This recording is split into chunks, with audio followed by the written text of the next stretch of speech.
All right, I have a couple things for you this morning quickly. For those of you who are saving the dates, we added a breakfast in April. For some of you may know, there's a new solar farm that's proposed on the south side of the community, and we will have Dan Litchfield with us from Invenergy, who is part of that development. He's actually going to talk about Badger Hollow, which is another solar development that they're working on, and I think this is kind of timely. We're going to talk about advancements in new energy. So I think that might be something of interest to you, so you might want to make a note. April the 4th is the date of that. Our next breakfast is scheduled for November 14th, and we're going to be talking about the opioid crisis. So hopefully you have that on your calendar as well. That obviously is something that we're hearing much about these days, and we're going to have a conversation about that as well. And then one last thing, there is many activities coming up here on campus. This Friday night, we have our Fall Festival. And there'll be a music program and some dramatic readings and presentations and so forth in our gym this Friday night at 7 o'clock. And then we are doing Dickens' Christmas Carol, November 29th, 30th, and December 1st. And we invite you to come for that. It's quite a joy. I'm especially excited about this year's because I know Tiny Tim personally. So that's kind of interested in that one. All right? So we'd invite you to come out. This Thursday, if you haven't heard, Lieutenant Governor will be here from 9 o'clock to about 10:15. And you are more than welcome to come and hear her presentation. She said she's going to give a very brief talk, and then she's going to take questions and answers she's going to take questions and give answers from the floor. You might give an answer with your question, I don't know. But she'll be here Thursday morning from 9 to 10:15. Public's invited, love to have you, and an opportunity to meet her, greet her, and hear what she has to say. All right? This morning, Cassandra Shug is the Superintendent of Schools here in Watertown. She asked if she could take a couple minutes to present the ballot proposition for the school district. And so, Cassandra, you come on up.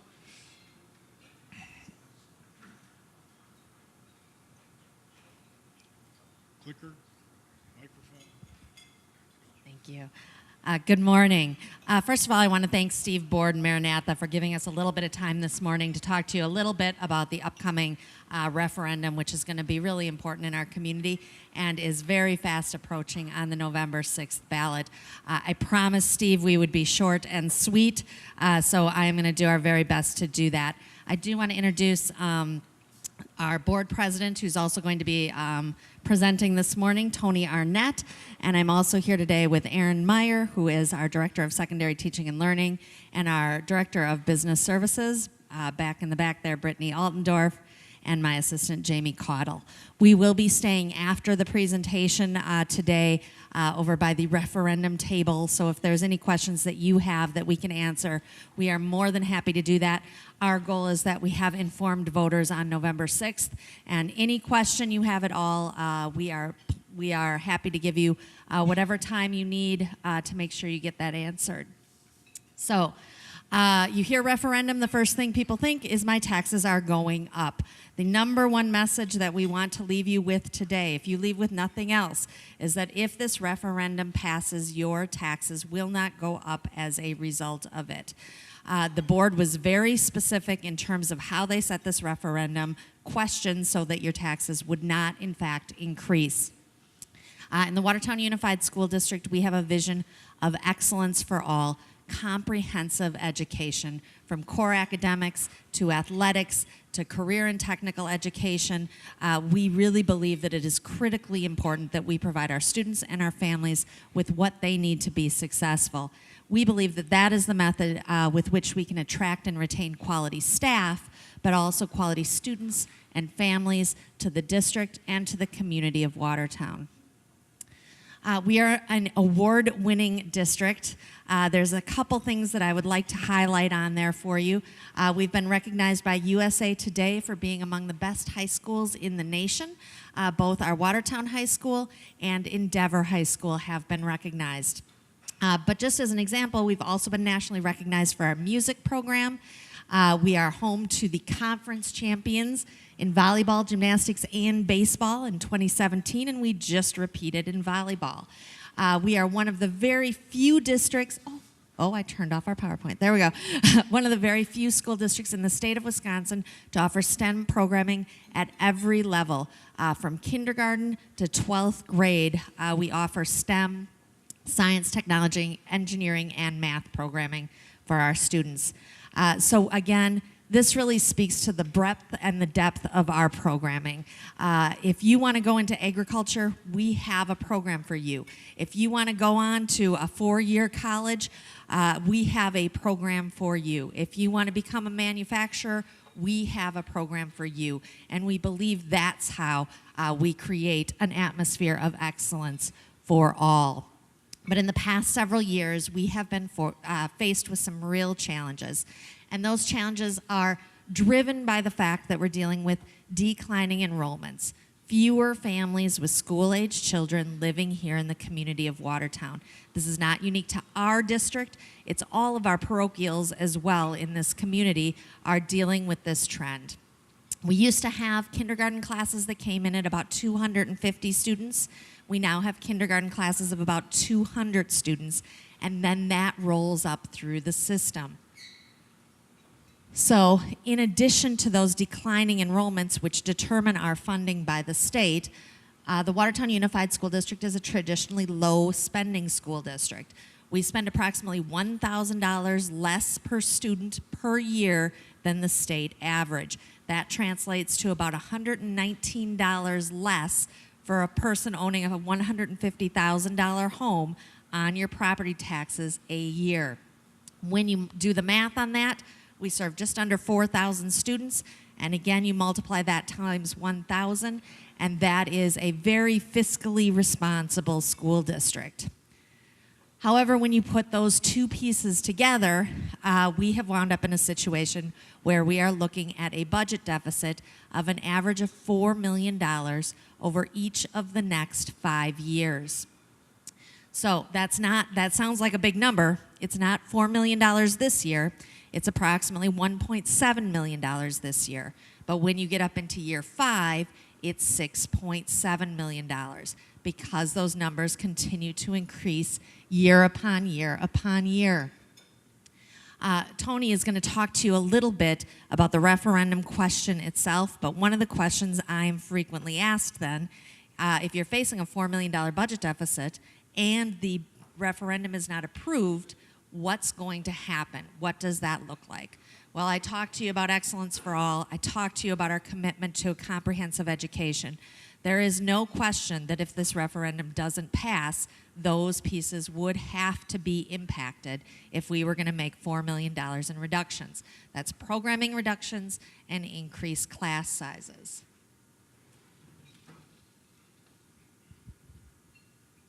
Thank you, Cassandra. Good morning. Thank you for having me here. So the board looked at this situation,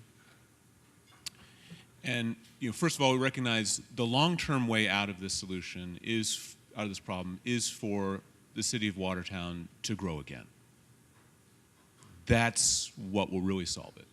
But in the meantime, we have this very real problem, at least for the next 5 years, that we needed something to bridge that gap. And the board, in looking at it, said, we think it's a two-part answer. Number one, the board needs to continue to be vigilant about our budget. Trim where we can, control costs where we can. But we need the community to also help us at this time. And so we put a survey out earlier this year presenting several different options. One of the options was fund the full gap, the average of that $4 million a year. And then there was an option that was a notch below that. And we looked at the responses that came in, and the community seemed to generally favor that second option. Not the full amount. Board still needs to continue to be vigilant, but the community was willing to support a pretty significant investment in the schools. And so that's the issue that we put on the ballot.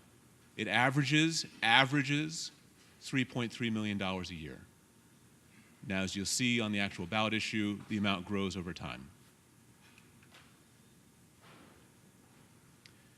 But here's the important part. We went into this with the idea of we're not going to raise people's taxes. And so we set an amount equivalent to $8.98. That's the tax rate all the taxpayers in the district are paying right now, $8.98. And this ballot issue keeps it at exactly that amount and not a penny more. So just as Cassandra said, if you could please remember one thing out of our short presentation, remember that. The rate will remain the same. We're not unusual in having this problem. The state of Wisconsin, I could really describe it as there's two states in the state of Wisconsin. There's a small number of suburban districts that are growing like gangbusters. We know some of them around here, Sun Prairie, a couple of the others. And then there's all the rest of us that have had flat or declining enrollments, and all the rest of us that are still recovering from the Great Recession. Brittany Altendorf shared a number last night. Did you know that it was literally taken until this year for the property values in Watertown to get back to the same level as 2008? It's been a 10-year recovery on property values. We're not unusual in that.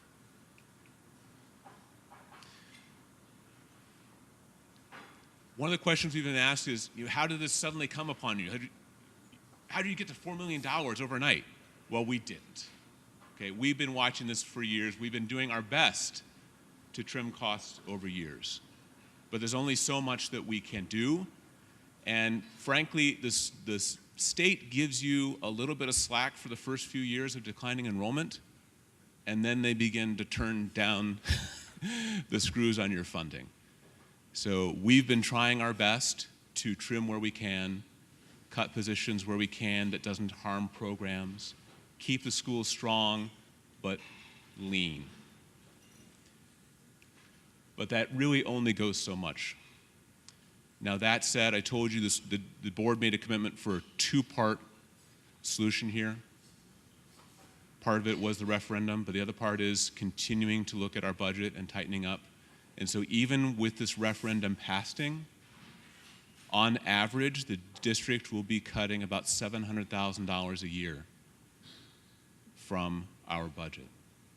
So we're not asking the community for a blank check. We are asking for that investment that would keep our schools strong.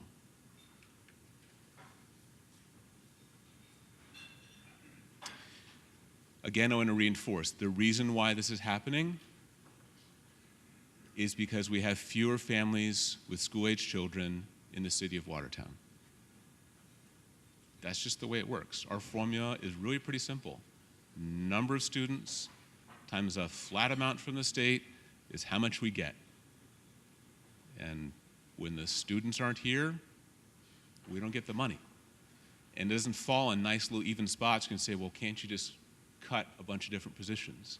Well, they don't all fall nice and neatly for 20 in every grade that you can just take out one classroom. Doesn't fit that way. Doesn't fit that way. So the actual ballot issue, when you walk into the ballot, or hopefully if you vote in advance, which you can do right now, go down to City Hall, the actual ballot issue you see shows you 5 years, 5 numbers. Starts at $2 million, goes to 3.3, 3.5, 3.7, and 3.9. The tax rate will remain the same, $8.98, but the state doesn't let us put that in the ballot issue. We simply have to tell you the dollar amount. Now, the reason why it can vary over those years and the tax rate remains the same is because we're anticipating growth in property values. And we're also paying off some debt right in the middle there that will allow us to keep the tax rate the same. So we're not doing any fuzzy math here. The numbers are real, but your tax rate will remain the same. Now, we said two things for you to remember. One was your tax rate remain the same. Actually, I'm going to say there's two things for you to remember. Vote, and your tax rate will remain the same. Like I said, you can go down to City Hall right now and vote. All of the information about the referendum is available at the district's website. In addition, at any time, you can feel free to call the board office, call me other board members, and we will answer whatever questions you may have and get you the information you need to make an informed decision.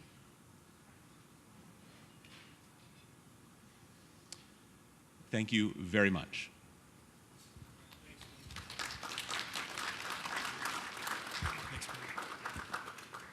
All right, it is important for you to vote, so please make sure that you do that. And this is actually very, wow, that went right to the PowerPoint. I didn't think it was going to do that. I think there's a nice connection here because obviously one of the things that's true, if you do the study, you go back to 1974, our birth rate has been declining ever since 1974. Somebody wrote a book.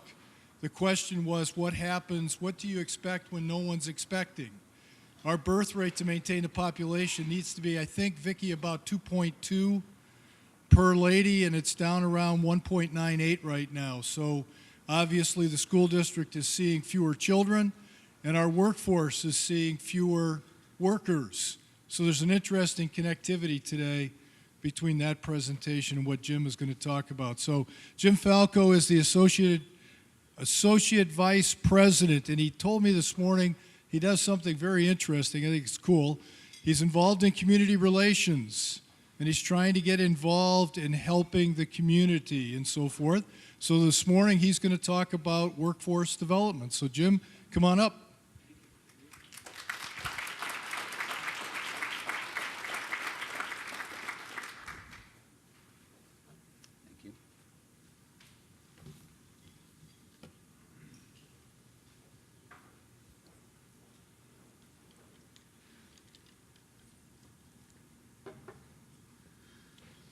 Thank you all very much. I'm happy to be here. I'm honored to be here. My name is Jim Falco, as Steve said, and I'm the Associate Vice President for Regional Campuses. That means I oversee 4 campuses that are in the area, 2 of which are Watertown and Fort Atkinson, and 2 are in, one is in Reedsburg and the other is in Portage. And so I spend my time going from campus to campus and working with communities in the campuses. It was an interesting segue starting from the school district because I'm going to talk about aligning workforce systems, and what that means is our response has to be collaborative. No one agency has the magic bullet that we're looking for.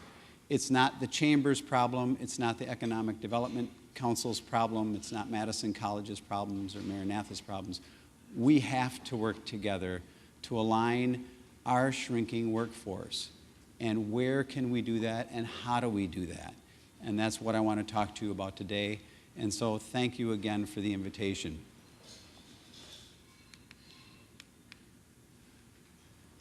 I divided the talk up into 2 parts. One, I'm going to give you a snapshot of what Madison College looks like in Jefferson County.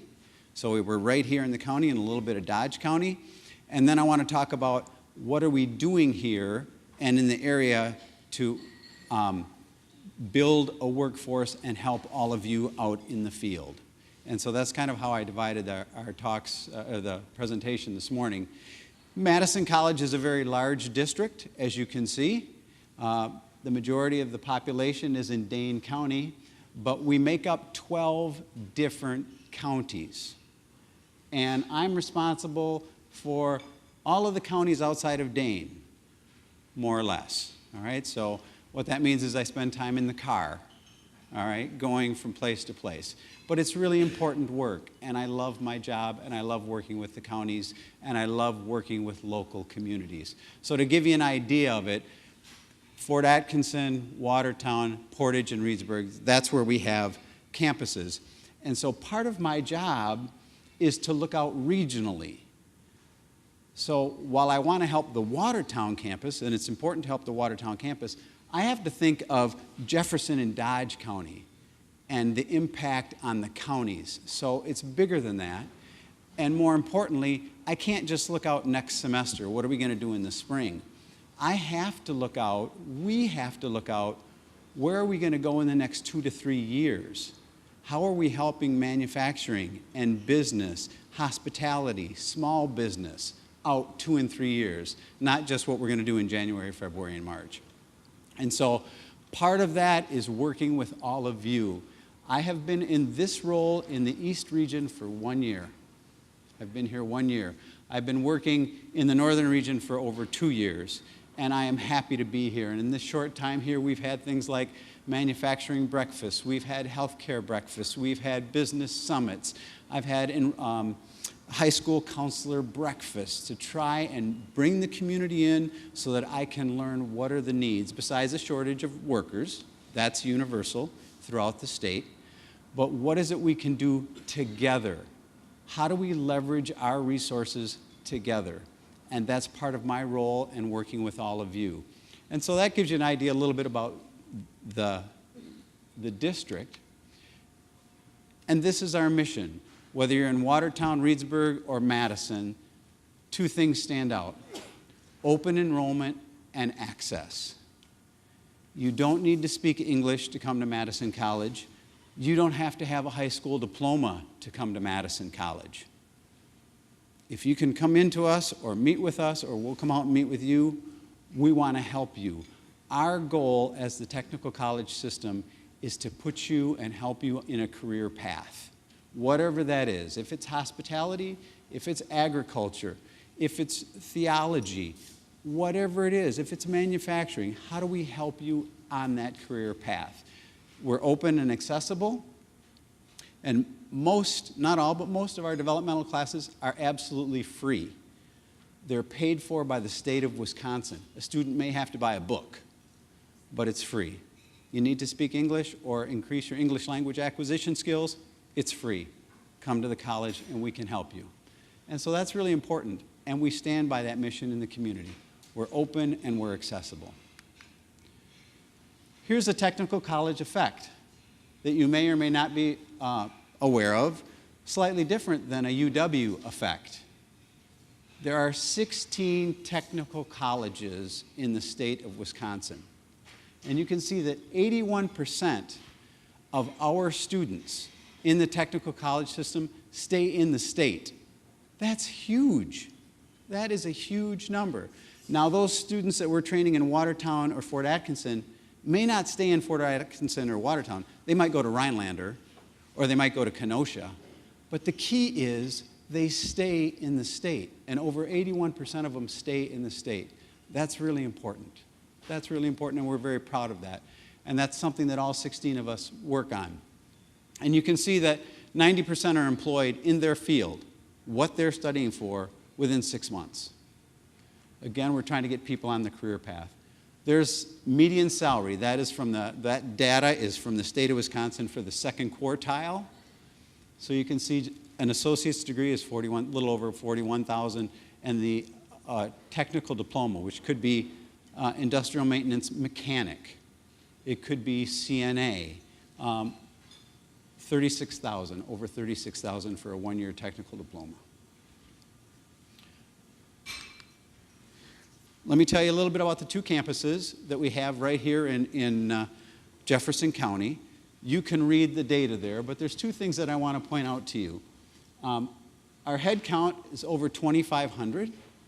Last year, we're in the midst of it. We're down slightly this year. We'll see how it shakes out because we have the second 8 weeks that we'll be beginning. But that was our enrollment for all of last year, including summer. And these 2 campuses make up 8% of all of Madison College's enrollment. These 2 campuses.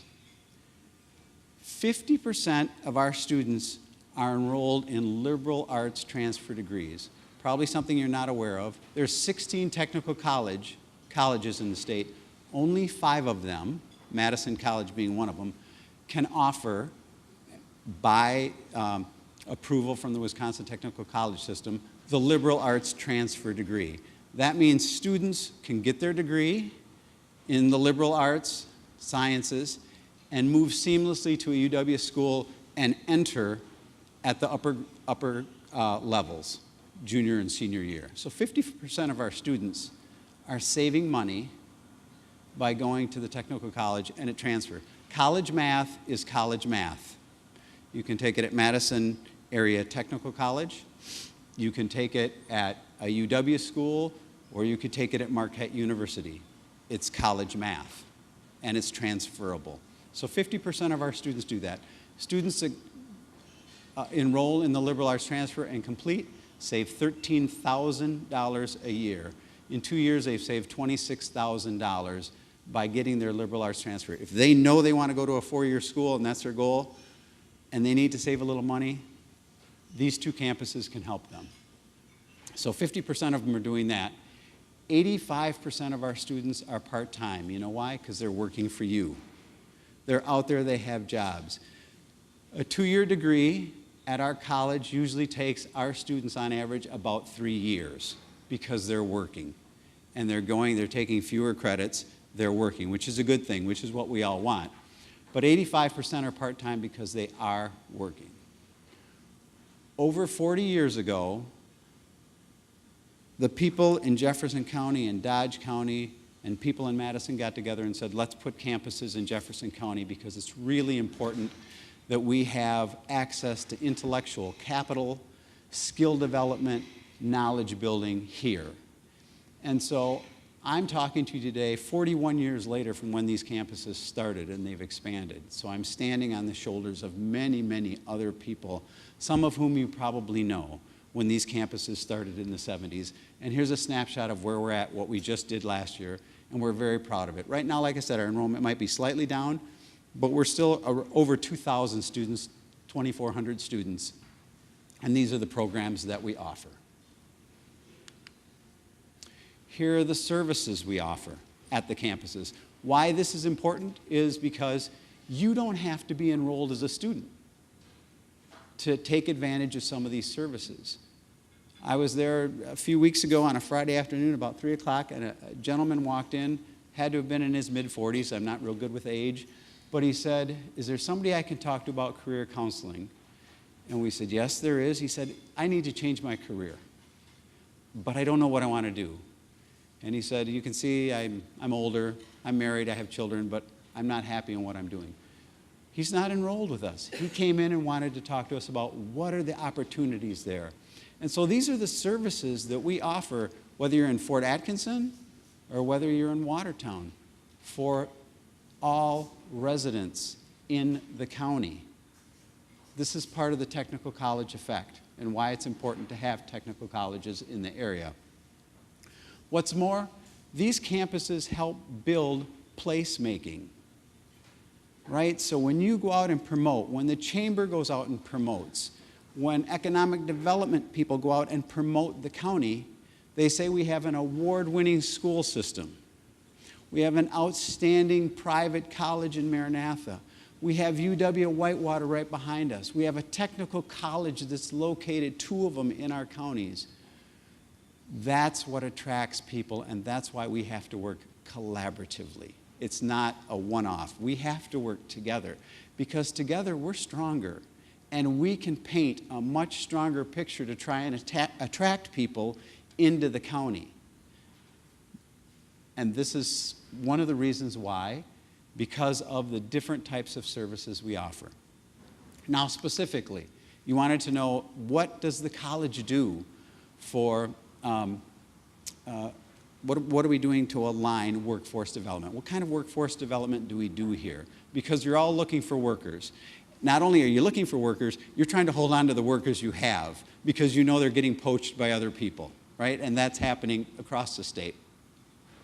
And so one of the things that we offer is we offer business and industry services, which is contract training. Well, we will go with a business. A business will call us in. It could be any one of those businesses, small business, large business, entrepreneur business, and we offer technical assistance. Maybe you need some project development. Maybe you need how to build teams or stronger teams, or how do you make a high-performing team.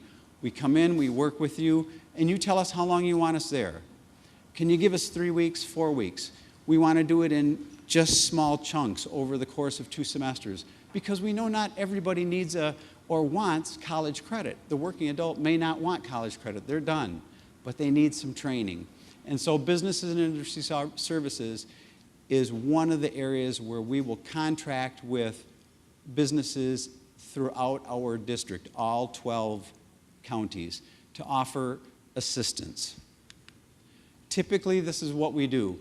These are the most common requests that we get in working with business and industry, whether it's a healthcare, whether it's a manufacturer, whether it's working with agriculture, agribusiness, food processing.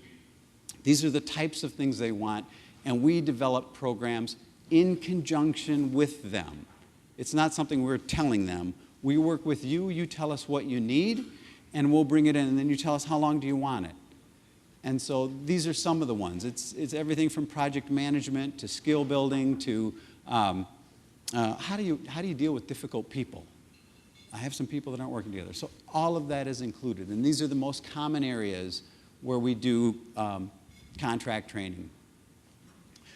The state of Wisconsin has grant money. They have grant money, and they award it to the Wisconsin Technical College System, WTCS as we call it. And then the 16 technical colleges can apply for that money in what's called WAT grants. And why that's important is we go for these WAT grants every spring, and all 16 colleges apply for them. We all apply for this money because it's state money. And to do it, we come out and try to reach out to all businesses and say, would you join us in this grant? And it helps offset your cost. If we can say we're going to partner with X company to do training for you, that lessens your cost. This is state money that the state wants to get out into the system to help workforce development. And they do it through the technical colleges.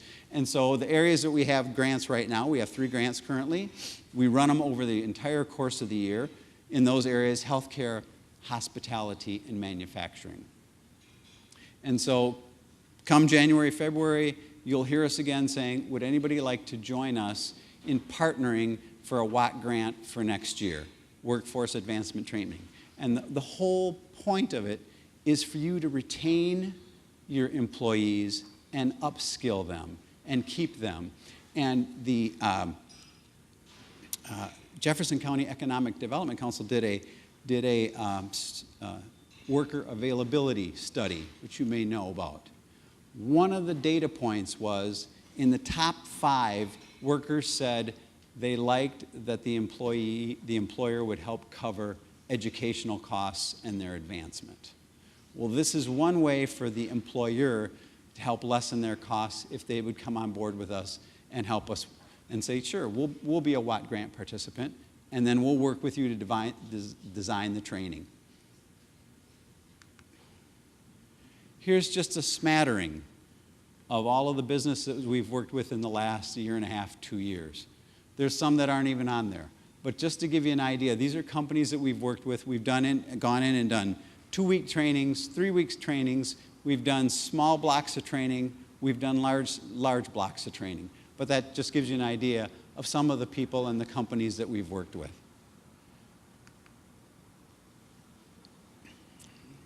How many of you have ever heard of the Workforce Development Board? Anybody? A few people? Not many. It's a state agency. It's located in Madison. And the Workforce Development Board is a organization that is state-run, and the state gives them money. And then the Workforce Development Board contracts with technical colleges to offer services. And Madison College is part of the Southern Central Wisconsin Workforce Board. And they contract with us. And what's important here is at each of our campuses in Fort Atkinson and Watertown, we have people called Work Smart Navigators. These are people that are paid for by the Workforce Board, but they work at Madison College. And they work in the community among what we would call the marginalized, the disenfranchised. They're trying to get people into the workforce in a more prominent way than they may currently be. All right? And these are some of the services that our Work Smart Navigators offer. There's no charge. There's no charge. In addition to no charge, if you look at that last point, there's possible financial assistance with training and supportive services. We will help, we being the state of Wisconsin, may help students, potential students, take classes and pay for their books and supplies. You may not realize it, but we have students that are homeless, that are living in their cars.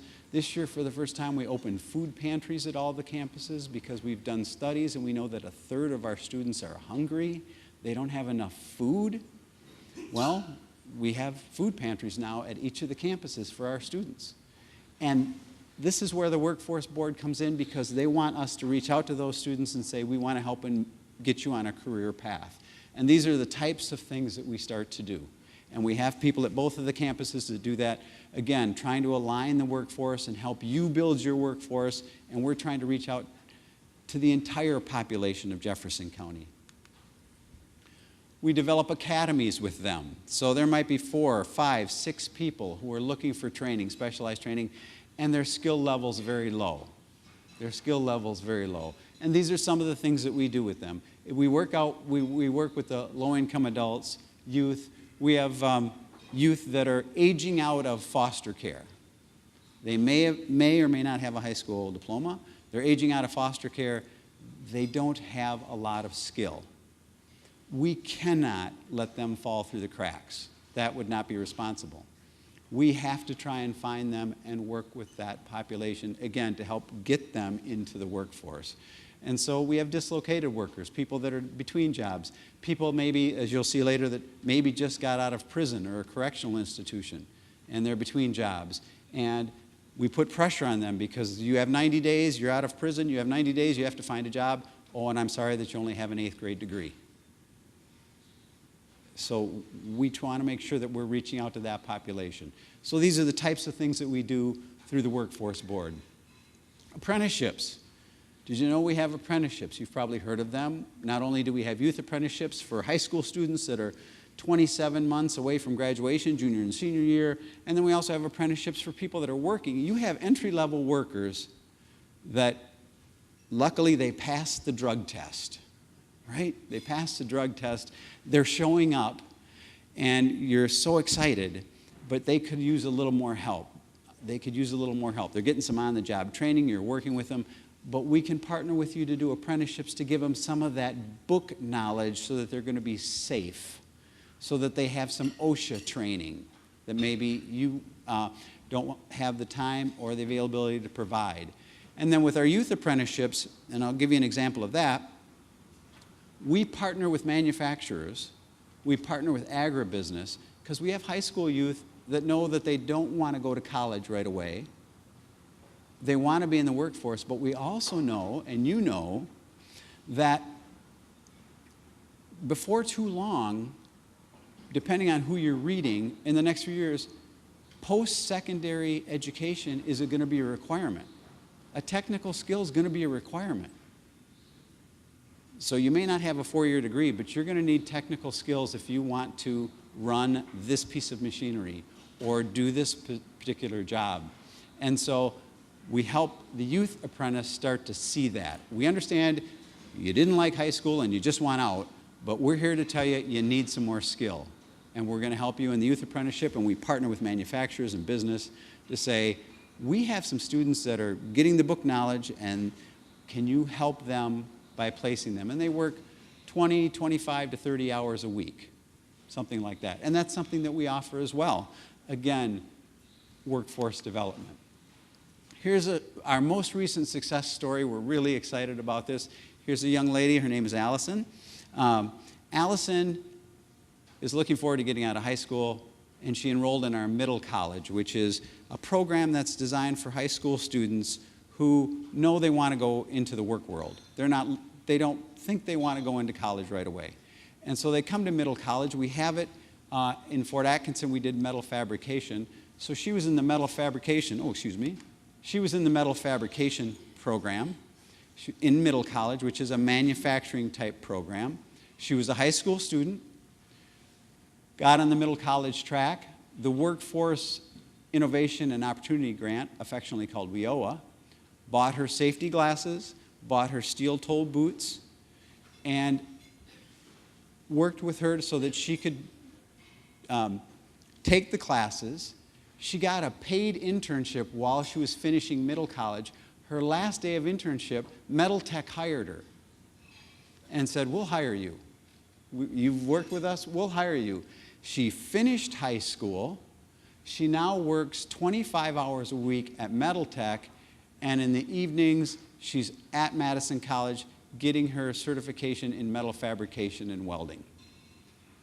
That's a success story. I realize it's one, but that's what we have to do. We have to reach out to these students and say, here's opportunities for you because of what you've told us, and you have the aptitude for this. And now she's employed at Metal Tech. She is a industrial maintenance mechanic assistant. So she's working, gainfully employed, and comes to classes so that she can become more gainfully employed and do it full time. We work with the incarcerated. This is primarily the Portage campus.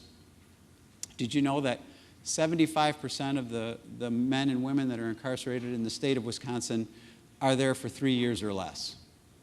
They're there for 3 years or less. And 80% of them return to the communities where they've lived.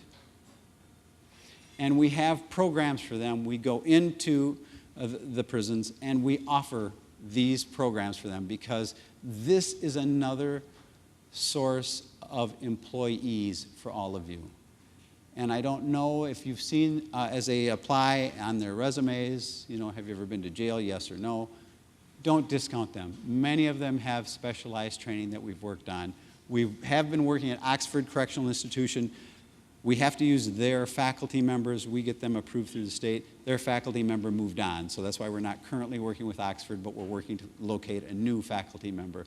But things like horticulture, construction, production baking, and building services, industrial maintenance. This is training we do, 1-year training we do in the prisons to help with workforce development.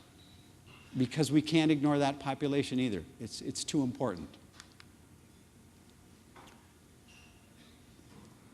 According to the information that I've looked at for Jefferson County, 7% of your population, our population, is not English speaking. About that, might be a little less. Of that 7%, 3% are Spanish speaking. And when you look at your demographic shifts, our demographic shifts, they're the fastest growing population in the county. And we have to reach out to this population. I have to tell you about an initiative that we put in place this January. It'll be 2 years in the northern region, which is Reedsburg and Portage. We had some non-English speakers come and meet with the mayor in Baraboo and said, we need some training. We need to help our communities because we're tired of working 2 and 3 jobs and we're tired of not getting any benefits. So the mayor called Madison College and said, can you meet with these people? Can you talk to these people? This is the fun part of my job. I love this. So we met with them and we said, do you think there's an interest? And they said, we have a lot of people in the community that need your help. They need English language skills. And they told us, we don't want to work 2 and 3 jobs. We'd like benefits. We'd like to work just 1 job. So we said, well, we'll hold some informational sessions, and if you think people will come, we'll do a survey, all in Spanish. Tell us what your needs are, and let's try it. And we said, you think people will come? We did it at night. We did it on weekends. And they said, yeah, people will come. Okay. We gave it to them. all in Spanish. They distributed it among the Spanish community. We had a number of sessions, and we had 156 people show up. We anticipated holding classes at the library in Baraboo. It was too big. The library said, we can't accommodate all these people. We couldn't accommodate them in Portage or Reedsburg because our classes were full. So we said, what are we going to do? So we called UW Baraboo in Sauk County and said, can you help us with classes?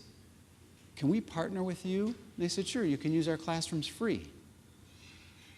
So Madison College enrolled last year over 200 students in ESL from this group of people because the community got together and said, we need English language training. And this January, it'll be 2 years. We have a partnership with the city of Baraboo, who's helping us with transportation. UW Baraboo, who's offering us rooms for free. The courses are taught by Madison College. And the Sauk County Economic Development Council paid for all the textbooks. Noah's Ark in Wisconsin Dells paid for textbooks. Seats Incorporated in Reedsburg paid for textbooks. And then, in turn, the students are moving through ESL for beginners, ESL for intermediate, and ESL for advanced. And when the students get to the advanced level, we've brought in the Economic Development Council, we've brought in SEATS, we've brought in American Axle to meet with all of those students so they could talk about their companies. Because now their English language skills are so good, they want to recruit them. They want to recruit them. They helped us. We're working together. That is a true partnership. That's what I mean by saying we have to do this collaboratively. And the reason I tell you this is because we've started this same outreach in Jefferson County. We have started this same outreach here. We've had 3 meetings, and we've had well over 100 people attend these meetings. Well over 100 people. And so we are holding sessions for them, informational sessions, to find out what their needs are, what areas they're looking for, and we intend that in January we will start ESL classes.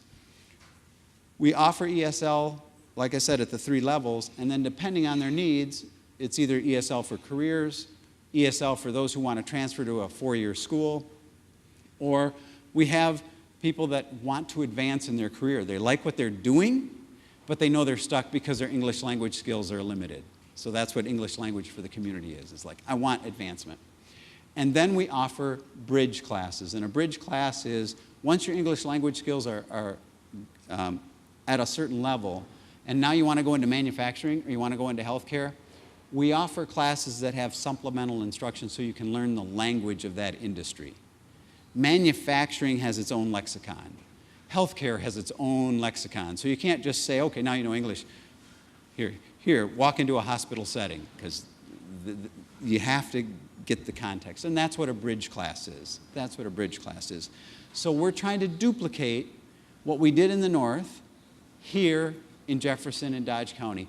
And the Spanish-speaking community has been very responsive. I want you to know that. And we are working to help fill your skills gap with qualified Spanish-speaking adults and students. We offer developmental education, as you might expect.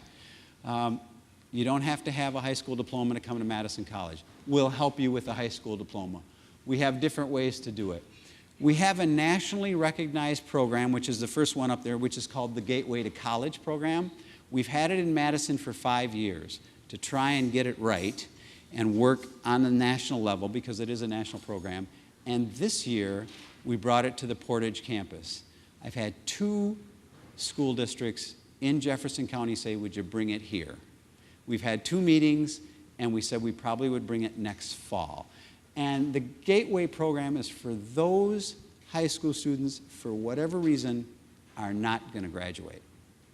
They might be getting too old, they've had too many barriers, they've had too many incompletes, they've missed too many days. They're not going to graduate. The Gateway program gets them in the program. The school district gets to keep them and count them. They take college-level classes to put them on a career path and earn their high school diploma.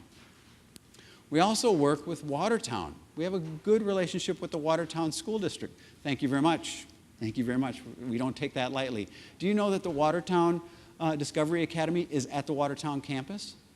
We see the Watertown students walk right past my office, and they say good morning to me. They don't know who I am, but they go, good morning, sir. It's like, it must be the tie. Must be the tie. Good morning, sir. We have a great relationship with Watertown School District, and we're helping the Watertown School District with their students get them through the program because they had barriers. They had barriers. We don't ask them what the barriers are. We help them at the college, and then we introduce them to careers at the college.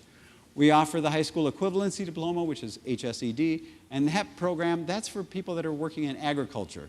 We bring that HEP program, which is the high school equivalency program as well, out into the fields. And so that's for people that are working in agriculture, and we help them get their diploma. We have students right now out in Waterloo, a number of students that we're working with. So this is another program, again, helping with workforce development that we offer. So how do we collaborate? What more can we do? Because this is not as I kind of began, this is a situation that we're all in. You just heard from the school district, they're seeing declining enrollments. Well, there's no way that I can think that the college is going to have an uptick in enrollment when the school district's enrollment is going down. That's not going to happen. But what are the ways we can work together to build a workforce with the people that we have? So things like our Latino initiative, outreach to the Latino community. We've got school district initiatives in that a couple of the school districts have said, would you bring your Gateway program here because we don't want any of our students not to get a high school diploma, right? Watertown, I mentioned to you. Jefferson County, the Human Services Department, we partnered with them because they received a grant last year. And we offered space to them absolutely free for their classes. We started summer camps this year. We had a welding and fabrication camp for students. For the first time, we had 12 students, 6 boys, 6 girls in middle school, because we know that introducing students to manufacturing in their sophomore, junior, and senior years of school is too late. They have to be introduced to it at a younger age, and more importantly, mom has to be introduced to the concept at a younger age. And so we offered summer camps. The students, it was phenomenal. They loved it, and they said, can we come back? Will you do it again next year? So these are middle school students learning about welding, fabrication. They took tours to learn about the whole manufacturing sector. So we're offering that. We're going to offer that again this year. And then we assist with business and industry, as I mentioned, do contract training. We've done some things recently with Fort Health, Jones Farm. So these are some of the areas we want to continue to collaborate in. We have to talk together. We have to work together. And here's our strategies. If you wanted to know, like, what's my plan? I've been here 1 year, and it's been a great year. I've tried to meet anybody that'll open the door to me and come in. I want a vision for the region. I can't just look at the Fort Atkinson campus or the Watertown campus, right? We're in this together, and you know that your employees are coming from all over the area. Some are coming from other counties. So what's our vision to serve these communities in Jefferson County? That's part of my job. What's your vision? How do I move students from Fort Atkinson to Watertown or Watertown to Fort Atkinson back and forth, right? And then how do I make stops in Johnson Creek? Do I make stops in Jefferson along the way? How do we do that so a student only has to come to one campus, and then we'll get them the education or the training that they need? That's one of the things that I'm working on. I want the campuses to be a destination for the community. Our services are available to the entire county. The entire county. I want people to know it, and so that's why I'm especially thankful that you asked me to come in. When Steve began with saying, I think we need to begin with a prayer, I was a little nervous because I thought maybe he had heard me speak before. And I thought, oh, okay. But we want people in our doors, and we want to do outreach. If you want us out there, we want to be out there. And we have to work closely with businesses and industry, right? This is collaborative. It's collaborative. We have to do it together. It's not just one institution. Madison College is here to serve you. If we're not working with you, then we're not doing our job. And when we work together, it's a win-win for the taxpayers. So where do we go from here? Does anybody recognize this quote from Stephen Hawking?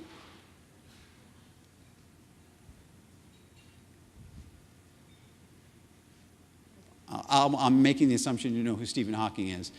For those of you, I'm showing a little bit of my age. I'm a product of the 60s. That's right from a Pink Floyd tune. And Stephen Hawking did some recording for Pink Floyd, the psychedelic rock band. And he said, what you have to do is when you start talking, and he has this in his books too, it releases our imagination about what's possible. But if you don't talk together, then you just stay in your world.